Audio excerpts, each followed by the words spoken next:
What's up, folks? Your buddy Fatalroadie. After hanging out with my brother and a little bit of rehabilitation, I'm back and we're now going to be doing the Raw recap. During the intro, Alexa Bliss shows up in the ring, says he's here, let him in. The lights go out and the Fiend comes out. 20 minutes later, he gets into the ring, holds hands with Alexa Bliss. Then Retribution comes out. Slapnuts, Ali, and the rest of them come out. They all surround Alexa Bliss and the Fiend. Ali goes to raise his hands. The lights go out. The Fiend and Alexa Bliss disappear. Then the Hurt Business come out. We got a big brawl, and the Hurt Business send Retribution packing. We then get a quick video package of Matt Riddle, and we get on to our first match. The Hurt Business versus Retribution. It's kind of funny that T-Bar spent more time, fixing his goddamn mask than he really did wrestling. Ali takes it to Cedric Alexander. There's a quick face-off over at ringside. The Fiend shows up on the Titantron. We cut to commercial, and fuck all. We don't go anywhere near that after that. Bobby Lashley gets the Hurt Lock on T-Bar, who taps out.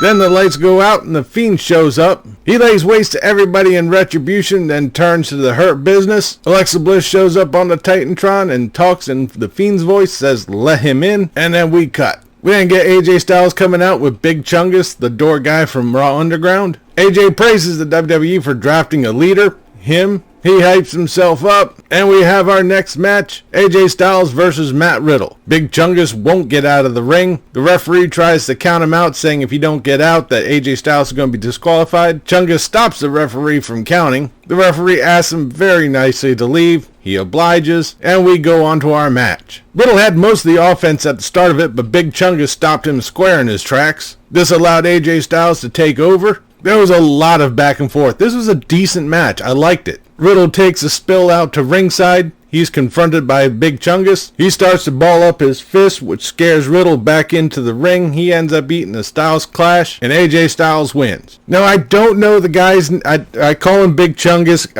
There was another YouTuber that called him that before. I don't know the guy's name off the top of my head. I'm just going with that name until I get his name correct.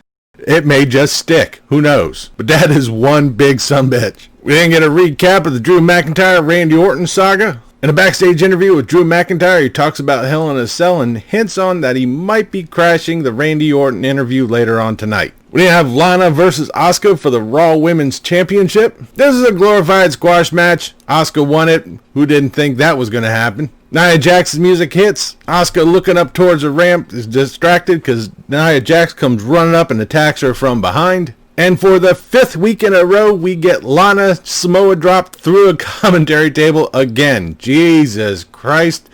Are they punishing Lana for Rusev? Holy shit. Shayna Baszler tries to attack Asuka, but she's fended off by the champ. After the commercial, Shayna Baszler and Nia Jax are in the ring, getting along as always. They're saying that they're going to be dominating both SmackDown and Raw. Then Mandy Rose and Dana Brooke come out. They're followed by Peyton Royce and Lacey Evans, which is then followed by the Riot Squad. And guess what? We have a impromptu Fatal 4-Way. They really didn't point out whether or not this was going to be for the tag championships or not.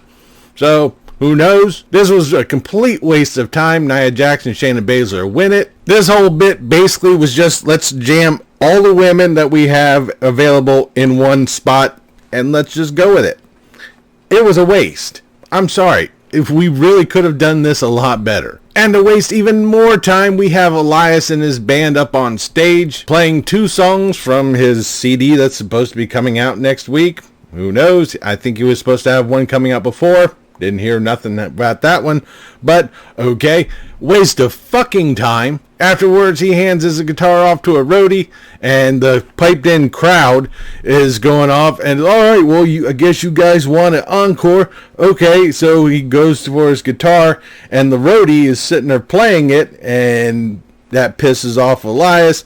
Turns out that roadie is Jeff Hardy, who takes a swing at him with the guitar. And we later on find out that they're going to be facing each other at Hell in a Cell. That's probably going to be on the kickoff show.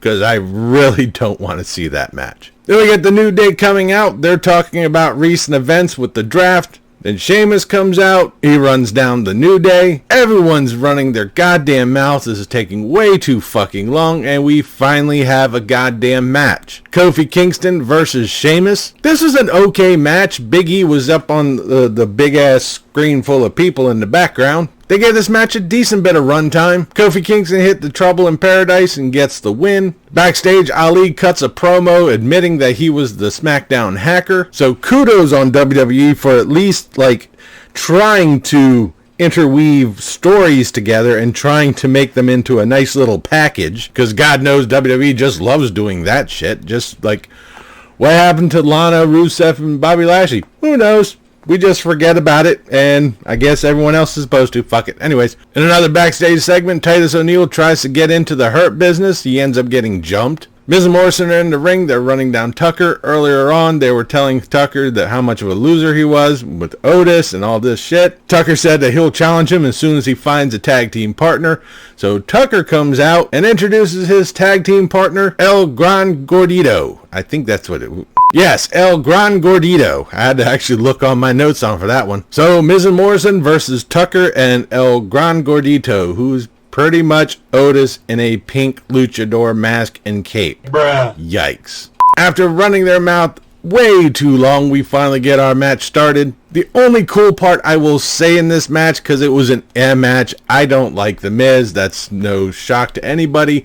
The only cool part in this match was that Otis, El Grande Gordito, actually did some luchador shit, which was actually pretty cool. Partway through the match, R-Truth comes running through, being followed by Gulak and Akira. This distracts The Miz. He gets laid out by Otis, who hits him with the Caterpillar, and the Vader Bomb gets the pin. In the season premiere on Raw for the Firefly Funhouse, Bray Wyatt is unpacking. He promises Ramblin' Rabbit to be a better friend, who is then quickly eaten by Mercy the Buzzard. There's a knock at the door, and who could it be but Alexa Bliss, who says the fun is just getting started. I seriously hope WWE don't screw this up. I'm actually interested in what's going to happen here.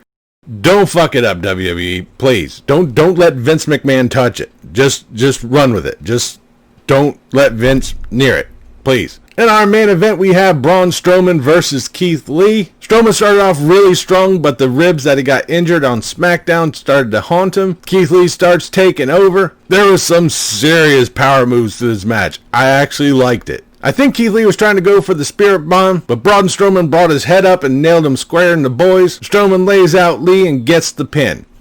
Didn't like the ending. Although, however, after the match, Keith Lee ended up taking Braun Strowman to Dick Kick City, squaring him right in the nuts. I'm pretty much sure that this rivalry is not going to be over, and I'm not going to be disappointed. I think this could be a good storyline. Just get these two big motherfuckers together and let them go.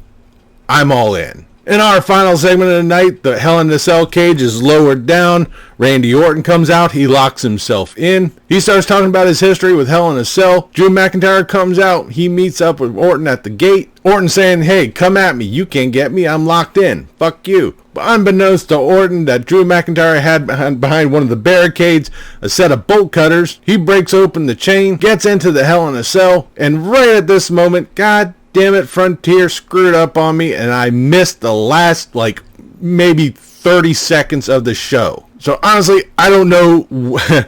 By the time I got the screen back up, they were yelling at each other. It didn't look like anybody was really hitting each other. I don't know the ending of it, but damn Frontier. Assholes. Anyways, from what I saw, they were yelling at each other, and we ended Raw. What the fuck? Okay, tonight's Raw was, I really couldn't give a good opinion for it. There were some good matches. There were some that we've seen 1.5 million times from SmackDown. Why? Move them over to Raw and just do the same shit that we did on SmackDown. Wonderful. Great. Wonderful plan.